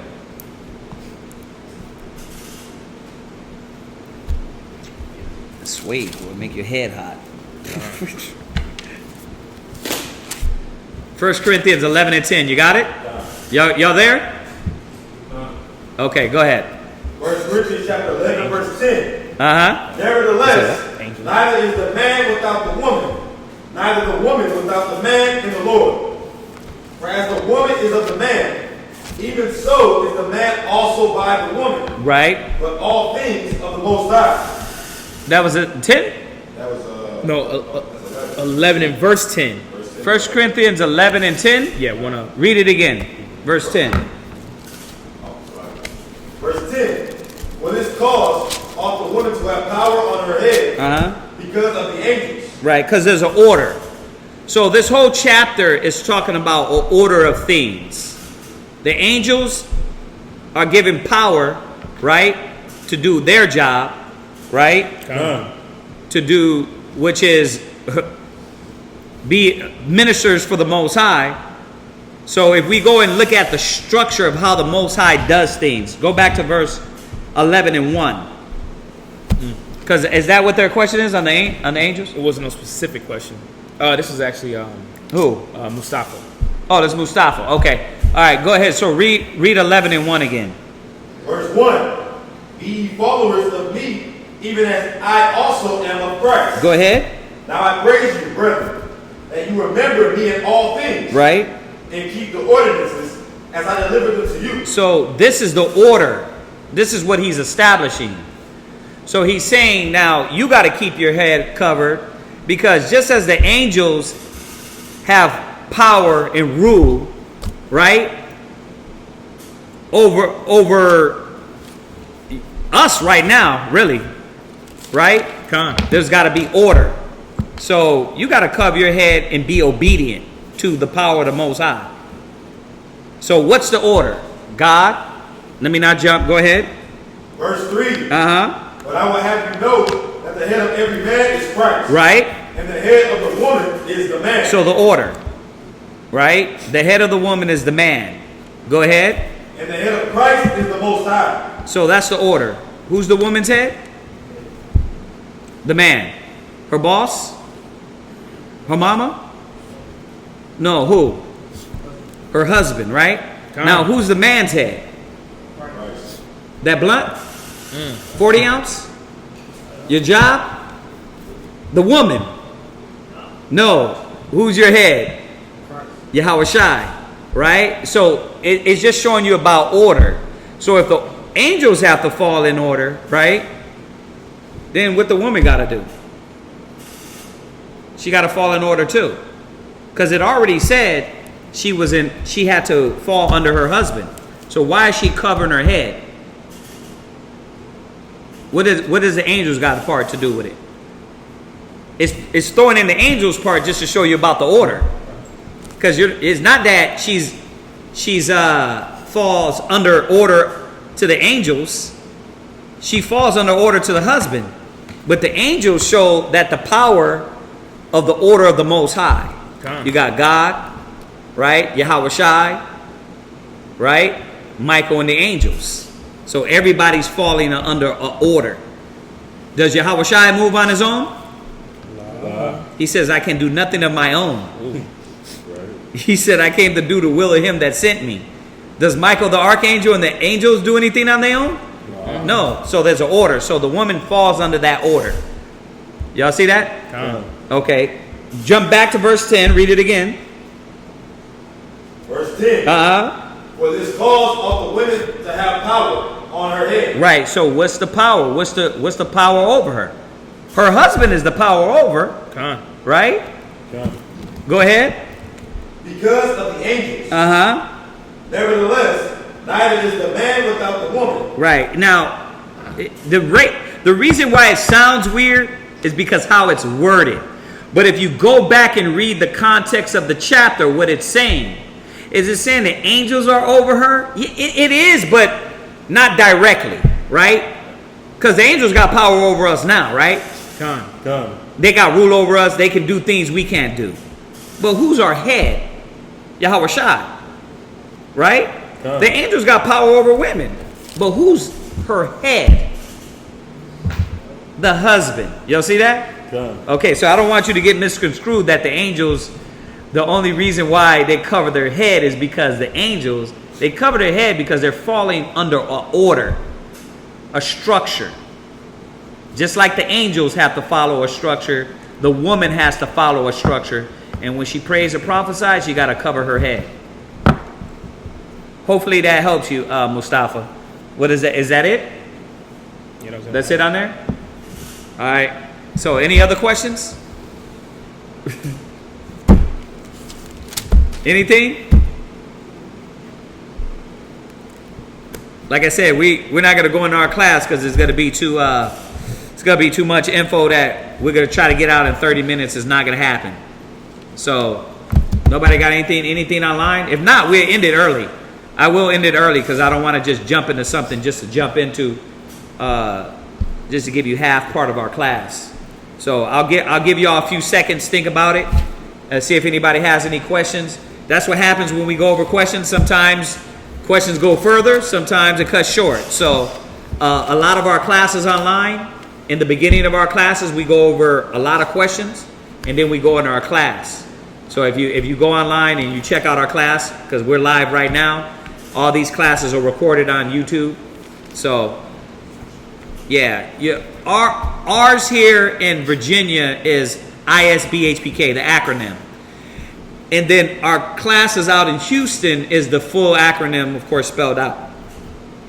The Israelite School of Biblical History and Practical Knowledge. So if you just type in ISBHPK, you should see both of them. Yeah. Yeah. So you didn't have nothing else? Okay. All right. And yeah, let me say this, man. Women do come to class. They just not here tonight. Yeah, I mean, sisters work. You know, that they if y'all want your ribs to come, I know sometimes brothers think, oh, a woman can't come to class. That's on you though, if she want her to, of course.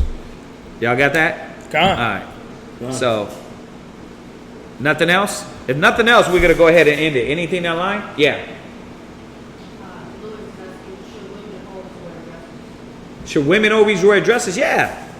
A woman should always wear a dress. She shouldn't wear that which pertains to a man. Now, mind you, this conversation I had with High Priest Yeshaya.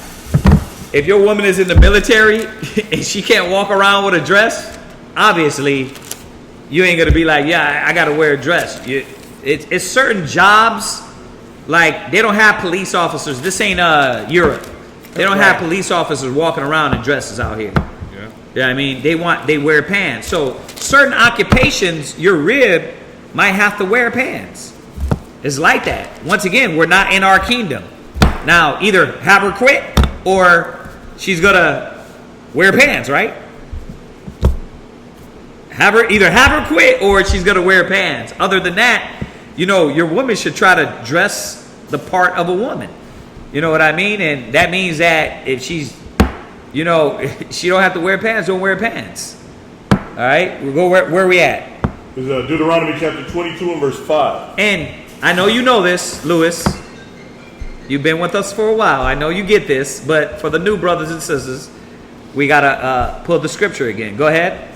Deuteronomy chapter 22, verse 5. Uh-huh. The woman shall not wear that which pertaineth unto a man. Yeah, and a whore. Because you would say, well, there's women pants. Yeah, they are, but they dig up their butt. They accentuate their body, right? So she's not supposed to wear those things. You know? Another thing, if she's wearing under her dress a pair to not freeze and not be her dress floating up to where, you know, I mean, you can see her inner part, her body, that's okay.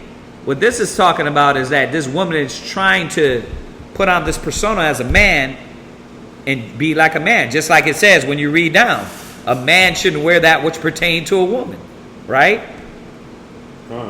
You see that? So, same thing. So the woman is supposed to wear that what pertains to a woman. Y'all get that? That's a no-brainer, right? Now, don't go home, man, and get yourself beat up if you're new at this. Tell the baby, you got to stop wearing those pants. You're dressing like a man. I mean, not unless your wife's in order. You're going to be like Kanye West's wife, Kim Kardashian. I got to see the video. She was like, listen, I know you're going on your truth seeking, but I'm still going to wear my clothes that I want to wear. Yeah. Oh, man. Yeah. I feel sorry for him. When I seen it, I was like, oh, yeah, because he's not going to put her in order. He tried to, though. You can't turn a hoe into a housewife. He tried. He was like, listen, you know, I've seen things I've learned. He actually sounded Esau to the fullest, but she was like, nigga, I'm not doing that. Right, because now you're going to realize when you really want to put your rib in order as a black man, nope, because you didn't start out like that. Nope. Yeah, I mean, that's a whole nother. That's funny because she said that though. No, she said that. She was like, you had me feeling good and me feeling good about my body, and you know, you kind of gassed me up. Now I'm like this. Now you're telling me to stop. She was like, man, please. Yeah, and that's how Esau thinks, you know. But Kanye, he's trying to get his spirit right? Kanye's gone. Hey, listen, let me say this though. There's a lot of brothers that are gonna wake up. Y'all, everybody's willing to count everybody out. You don't know who the Most High is gonna wake up. Listen, How many of y'all was in the Christian church? Done. And I said, listen, because I did want you to listen at that time. Listen, hold the hand. I'm going to say it again. Listen. Done. Yeah. How many of y'all was in the church? Done. Con. Okay, then. Don't try to act like, You, yeah, I mean, you weren't in the church. I was And the born church in the led you to what? That's when it opened up your eyes to the Bible, right? To say, dang, okay, there's something here. But then when you got there, you realize, wait a minute, there's something weird. Then you got the truth, right? You got a little more information that added, you know what I mean? But I'm going to say this. Does the church teach some truth? Done. Listen, they couldn't just straight out teach all lies. You got to mingle the truth with a lie. Right? They were, when Satan came to Eve, you think he just came to her and, the devil.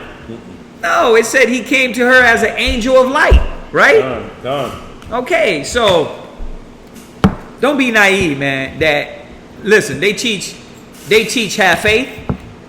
They teach Christ, right? Done. Atheists don't teach that. So obviously they teaching about Yahweh Shai. They're not teaching about the true Christ, but they're not talking about the black Jesus of the Bible, but they're teaching you a little bit mixed with lies. Then when you wake up, you start saying, wait a minute, I got some truth, but that wasn't the truth. That wasn't what this Bible says. That wasn't that true, man. So a lot of these cats, man, they start waking up. They're going to wake up, man, and they're going to turn from that. Because why? What he going to be doing searching? He going to flip on a Hebrew Israelite now that he's a Christian, right? Yep. Now that his God ain't drugs, dope, or whatever the hell he was doing, right? He's going to flip on that Hebrew Israelite. Christmas is a lie. It's not in the Bible. And then he's going to be like, oh, where is it at? He going to find it. Then he going to read Jeremiah 10:1. And then he's going to be like, dang, I got to rethink this. I got to rethink what I'm dealing with. Then he's going to read what? Christ is a black man. Oh, that's going to be the finale. Then what's going to happen? Not saying I know if Kanye West is going to wake up. All I'm saying is this. A lot of our people are going to wake up and we don't know who they are. You can't count everybody out. Oh, yeah. You can't be the one like, we know they're doing wicked right now. Okay. But you was doing wicked at one time too until you got what? Until you got a flyer or you seen the YouTube and he said, and the YouTube said what? Bro, you smoking blunts? Put that away. You eating pork? That's wicked. And they went to the scriptures and what? Look, it's wicked, right? Mm-hmm. So you weren't righteous either. So we can't just be quick to count everybody out. You know what I mean? Con. Some of our people are going to wake up in it, and a lot of them are not. Most High said billions are going to die. He said as a drop to a wave. That's how many are going to die. So, yeah. One more question. Yeah, what we got? This is changes growth. Yeah. She's asking, Shalom, can you please edify the difference from the big G in the Bible and the little g? I was told that the little g represents another god or Satan.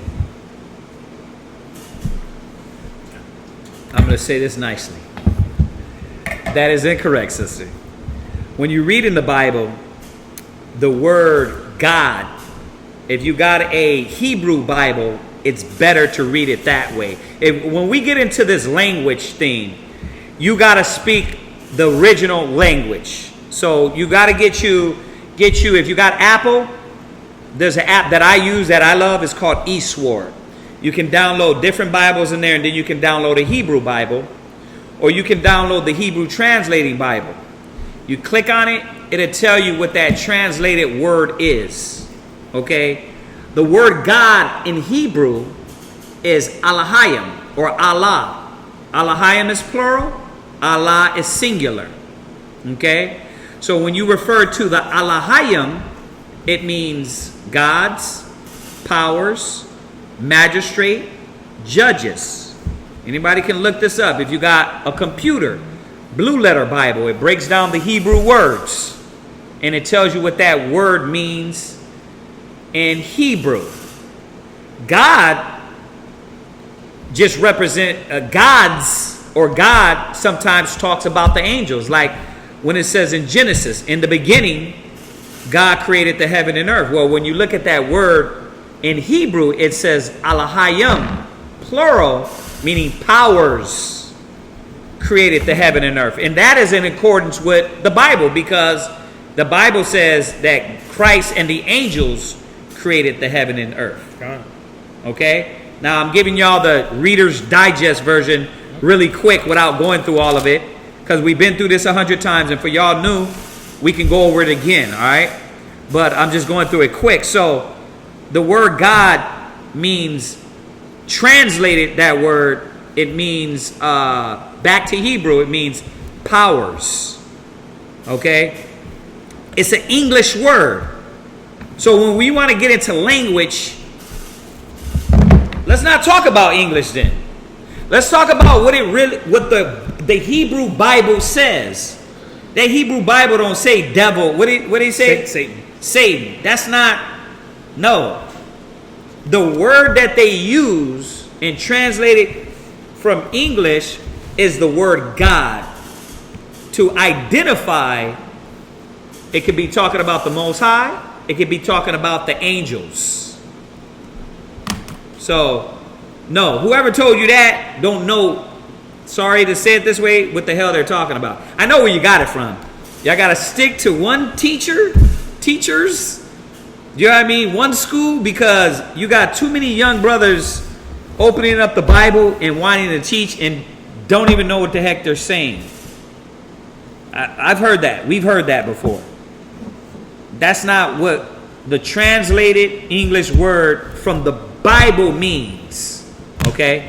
So, yeah, hopefully that helps out a little bit. It will help out more. Get you a Hebrew Bible. Then you can look at the word there. Then you can understand that that word in Hebrew just means powers or power. But that word also can be referring to the Most High, because the Most High many times sent angels to speak in his name. Y'all get that, right? If you don't, I'll go over that. We've been over that. We got many classes on that online that go over talking about the angels. All right. And that word God. All right. All right. What is that? It? One more? What was that? I said it again? Ezekiel 3, there's mention of dung. Can you explain that again? Oh, Ezekiel 3. Yeah. Kind of about Ezekiel. Right. Now, let me say this, because High Priest Yeshaya had to correct me on this verse here. I did that class. I think somebody had brought it out wrong, so he wanted us to bring it out the correct way, and so this is the perfect time. So when it talks about the dung in Ezekiel, it's not that he ate dung, it's that he cooked. He cooked with dung. Oh yeah. Because you take the dung, you burn it, right? Even that itself is what? Stinks. Yep. Right? So we'll go there. Let's go there first so we can know what we're talking about. Ezekiel what? 3 and what? Is that what they're asking about? Or did I jump the gun?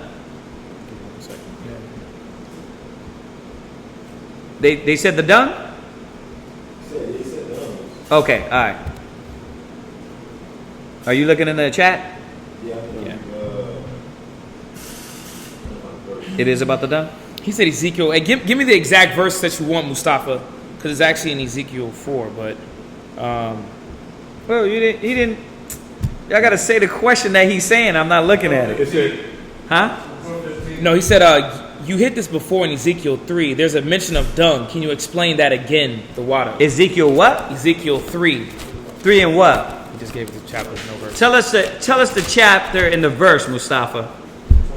Y'all know the deal, man. When y'all ask questions on there, you got to be specific, because things can get lost in translation through your text. So Is he talking about eating the dung? we don't know what he's talking about yet, because Ezekiel, that's not what verse he said. because that's when he gets dung, a man's dung, and then he says, I haven't eaten anything unclean. Right. And then he gives him, so I'm saying, is that what he's talking about? Yeah, we don't know yet. He has to text us back. Did he hit back?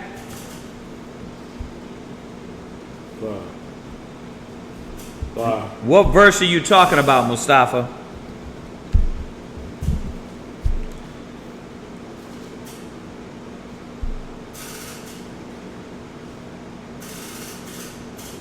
Yeah, chapter Chapter 4. 4. 4 and what? He just said chapter 4. You can, 15. you can start at verse 9. I was already there. But he didn't say 15, did he? Wow. He's not saying what verse. That's where it's talking about done. Did he say about done? He just said chapter 4. Come. Chapter 4, what verse?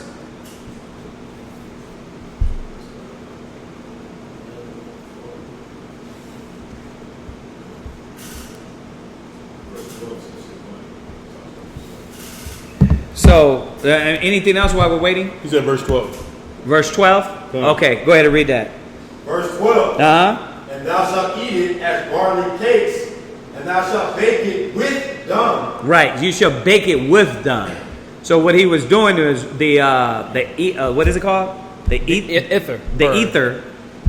You would use that to bake it, not actually in the bread.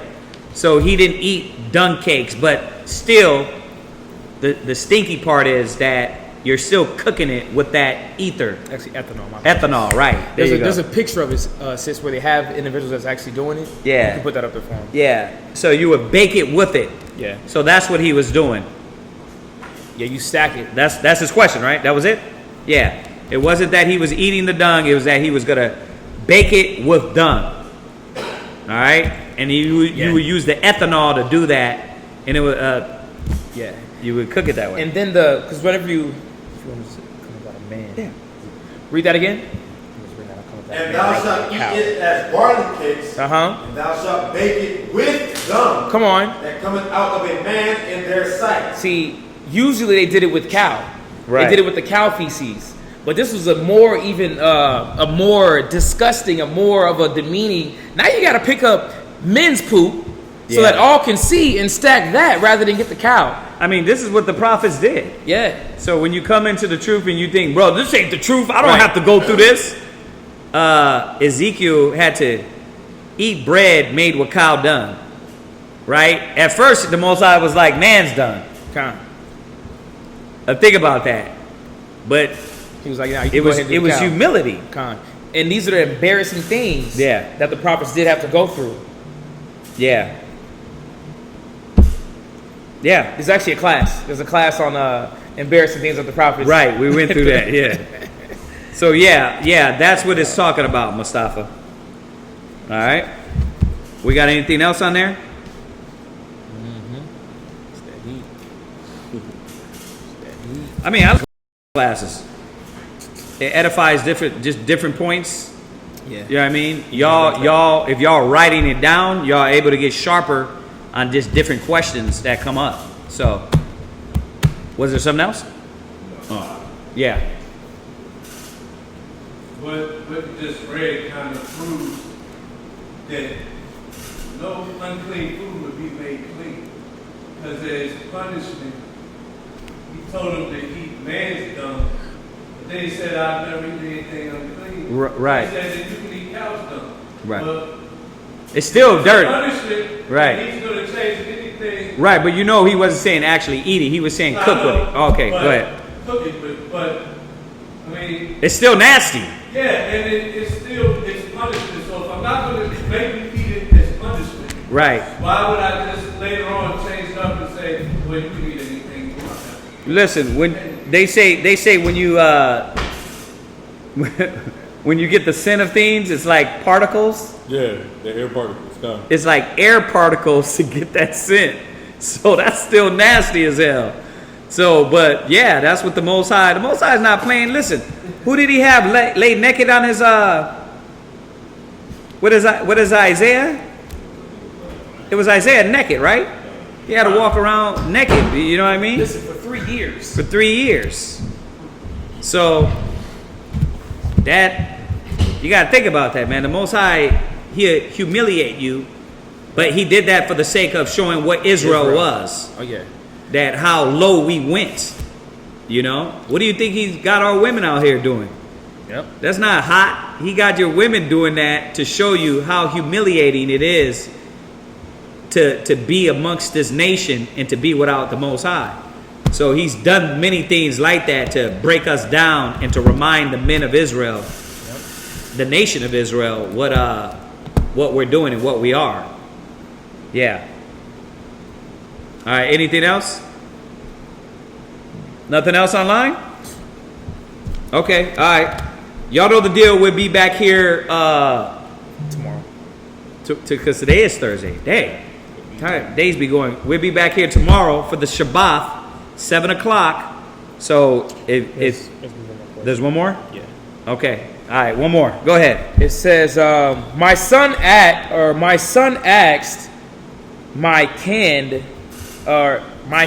we donate food for Thanksgiving Day food drives. I didn't know how to answer. Oh, can we donate food for Thanksgiving Day food drives? The thing is this. Why on Thanksgiving? Why not any other day except Thanksgiving? See, the whole point is this. Go to Jeremiah 10:1. Jeremiah chapter 10, verse 1. See, the Most High is showing us, that we don't need to be a part of this nation. Why then? Why? You got 360 days of the year to do charitable works like the scriptures say. Feed the hungry, bury the dead, right? Done. You see a dead body out in the street, you bury that, right? You got 360 days. Why got to be on Thanksgiving? And this is what you got to show your child, that the only reason why you're saying Thanksgiving is because we've been influenced with the white man's customs. The day that they commemorate, you know what you should have him do? I want you to have him read this book. One of our favorite books that we go through all the time. Oh, yeah. I have my kids read it. The Brief Account of the Destruction of the Indies by Bartholomew de la Casa. This right here, have him read that. You can give him the understanding of what happened on Thanksgiving. Yep. It was a day to commemorate the slaughter of our people. So why on Thanksgiving? Right? Because the white man told you, oh, this is a day to give thanks? Right? It's more like a day to mourn. Come. Right? If you want to remember a day, that's a day to mourn. 77 million North American Indians, your people, your brothers, were slaughtered on that day. Come on, man. So why would you celebrate that day? You can you can go to YouTube, type this in, and let it the audio version. Make it real easy on him. It's vicious. Oh, yeah. My kids read, they were like, wow. Yep. They sent dogs on us, bashed babies' heads against trees. Yep. They were chopping down children, wives. Putting them on fire. They were sticking a spike through their anus all the way through their mouth. It's called the impaler. Yeah. Impaling them. Teach your children what days those represent so they can understand, man, I don't got no part of that. Yep. You know what I mean? That's a day of they slaughtered our people, man. Read where you at? Jeremiah chapter 10, verse 1. Uh-huh. Hear ye the word which the Lord speaketh unto you, O house of Israel. Right. Thus saith the Lord, learn not the way of the heathen. There it is. Learn not the way of the heathen. That's it. You know what I mean? We need to leave that alone. You need to show him that just because the white man told you it was a day to give thanks, it's a day to give thanks. Give thanks to Yahweh daily. Do the law daily. Right?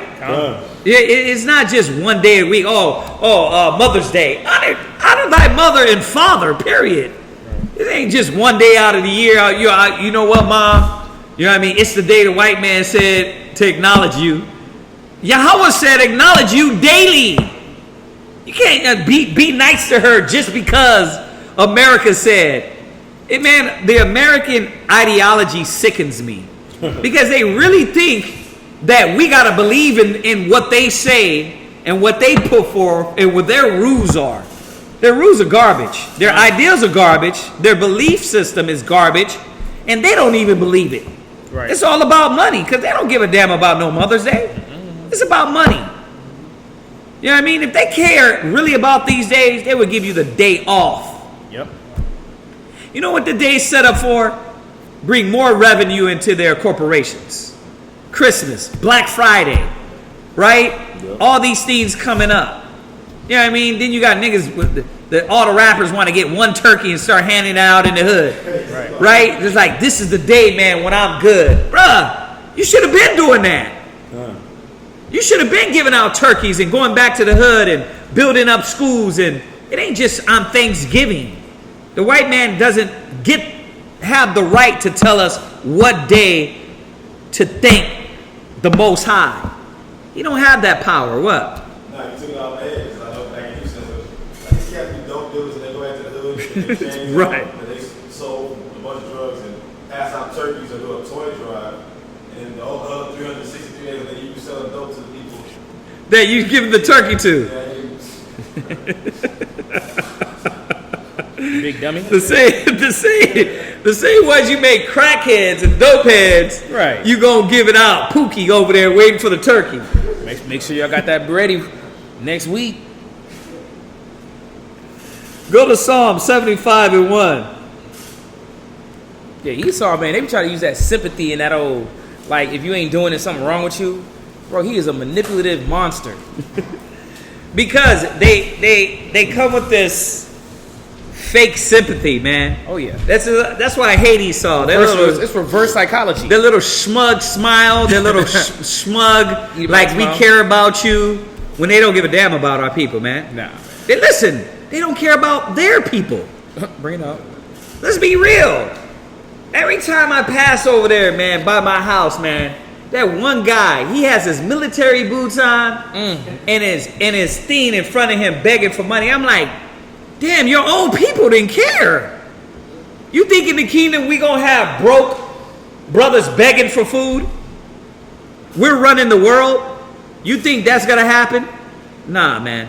The white man done cut out. That's why they talk about the 1%. They cut their own people out of the piece of the pie. It's terrible. Read that. Where you at? Psalm 75, verse 1. Unto thee, O Yahweh, do we give thanks. Unto thee do we give thanks, for that thy name is near, thy wondrous works declare. Right. We're supposed to give thanks to him daily. Daily we're supposed to praise the Most High, and we're supposed to honor the Most High and do righteousness. Oh, it's a follow-up question? Okay. It says... I have more, but go ahead. What's the follow-up? Okay. It says, he knows we don't deal with man's holiday. I'm guessing his question was because scriptures say we're supposed to be charitable. Once again, Ecclesiasticus. why on Thanksgiving? Right. I'm going to say it again. It's time for everything. Do it outside of the Thanksgiving. When you read Hebrews chapter 13, the scripture says, let brotherly love continue. Right. That's throughout the whole year. Yeah. That's every single day. When you read in Matthew, it's talking about loving your neighbor. Another scripture that says esteeming others better than yourselves. That's not restricted to one day a year. Right. That's every single day. You give thanks to the Most High with all your heart, and then you love your neighbor as you love yourself every single day. Right. Yeah, you should have put some of those. Yeah. You quote those. Hebrews chapter 13 and verse 1 and verse 2. Right. Go ahead. Come on, get it to him real quick. Hebrews 13. Chapter 1 and verse 2. Hebrews chapter 13, verse 1. Let brotherly love continue. Be not forgetful to entertain strangers. Wait, read that part again. Be not forgetful to entertain strangers. No, from the side. Verse 1. Verse 1. Let brotherly love continue. Wait, sometimes? Let brotherly love continue. Right. Just one day a week. Let brotherly love continue. It says to continue. When you look up the definition to continue, that means without ceasing.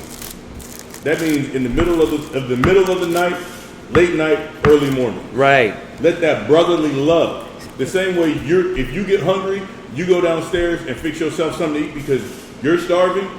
That's the same emotion and that's the same action you would display to your brother. And that's to why your sister. and that's why Esau has these specific days that they want to push all this, because they push individuality every other day.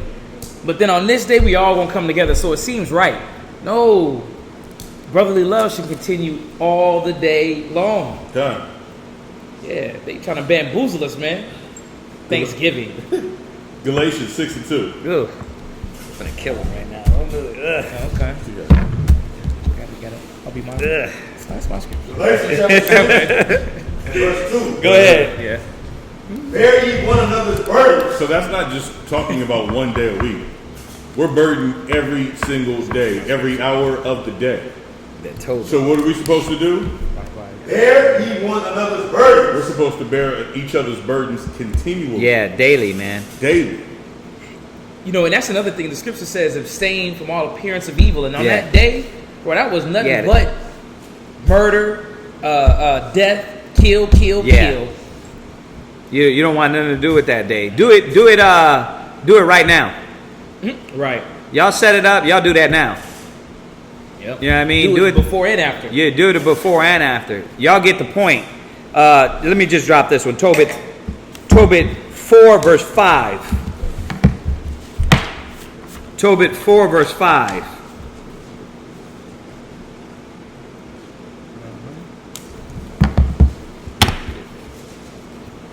Oh yeah. Tobit chapter 4 and verse 5. I love this because he goes through characteristics that we need to gain.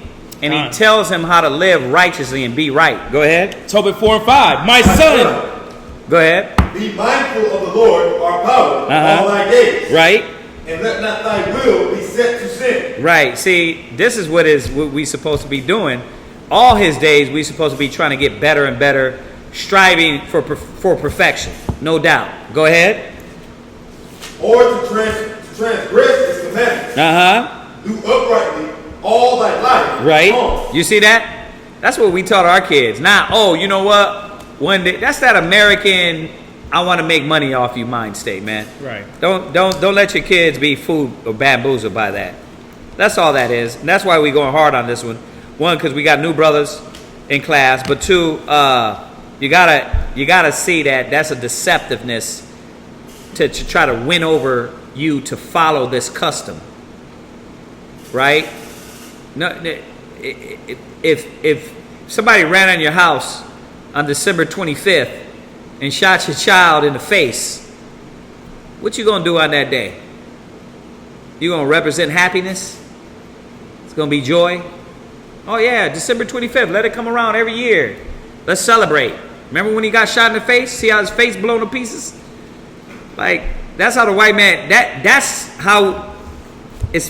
how you got to look at it, because that's what they're doing. And then they smile about it in our face, and they walk around. Oh yeah. With that spirit on them, like, yeah, nigga, look, you stupid, aren't you? And you're like, 'tis the season. You know what I mean?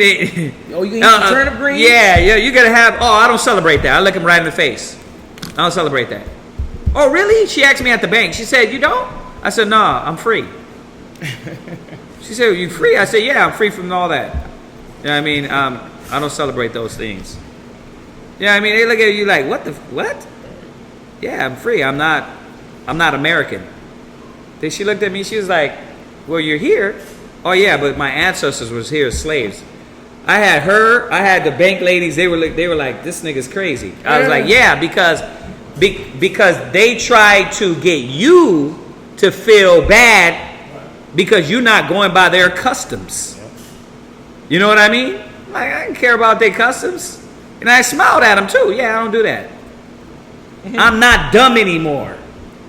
I'm not that anymore. Read. And follow not the ways of unrighteousness. Go ahead. For if thou deal truly, thy doing shall prosperly succeed to thee. Go ahead. And to all them that live justly. You see that? That's how we roll. This is supposed to be embodied in us. We're supposed to be getting better and better daily, not just on Thanksgiving. We're supposed to be getting better and better, not just on Christmas and 'tis the season. And then when New Year come around, it's like, F y'all. Right. You know what I mean? Back, I'm broke. You know what I mean? Hey mom, could I borrow money? I spend it on y'all on Christmas. What the hell y'all want? It's like, what happened? You did that for Jesus, right? Right? 'Tis the season to be joy, right? No. 'Tis the season to have more regret, because in the beginning of the year, you're going to regret every damn thing you bought. Because your kids ain't going to cherish it. They're disobedient as hell. Sure. Right? They ain't going to acknowledge it. You know what I mean? It's going to be broke by New Year. What are you talking about? Right? Come on, man. Go ahead.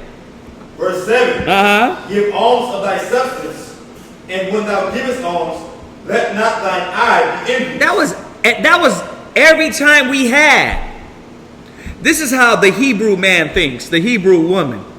It wasn't just based off of what, how your heart feels when you want to be righteous. It says when you had your power to do good, do it. Daily. Go ahead. Neither turn thy face from any poor. Yeah, daily. You see that? Go ahead. And the face of the Most High shall not be turned away from thee. Amen. You know what I mean? Go ahead. Verse 8. If thou hast abundance, give alms accordingly. Go ahead. If thou have but a little, be not afraid to give according to that little. He's instilling in his son the spirit that he should be daily. This character. Go ahead. For thou layest up a good treasure for thyself against the day of necessity. Yeah, because all these things, you reap what you sow. Right? Done. This new generation is trying to adopt that without giving praise to the Most High. You reap what you sow. What you put out comes back. The Most High been saying that. Go ahead. Verse 10. Uh-huh. Because that alms doth deliver from death. Right? And suffereth not to come into darkness. Right. Go ahead. Verse 11. For alms is a good gift unto all that give it in the sight of the Most High. Right. So I just wanted to touch on that, man. Just to show it was somewhere else too, but About alms? nah, it wasn't about alms. It was about bury the. He was telling them when you see the dead, bury him. It's in Tobit too. Yeah, it's all good. They get that. I mean, I know he gets that. Once again, we got new brothers and sisters. Y'all might have a lot of these scriptures, but we give a little bit more because there are new people in class. All right. So is that it? That's it online. That's it in here. Nobody has any other questions? None. Okay, we're gonna say shalom to y'all online. Everybody say shalom. Shalom. We'll see y'all tomorrow for the Sabbath. All right, and then everybody in here, I'm gonna say Amajim Wapanya Hakwadam, which is stand and face the east. We're gonna say our prayer real quick and get up out of here.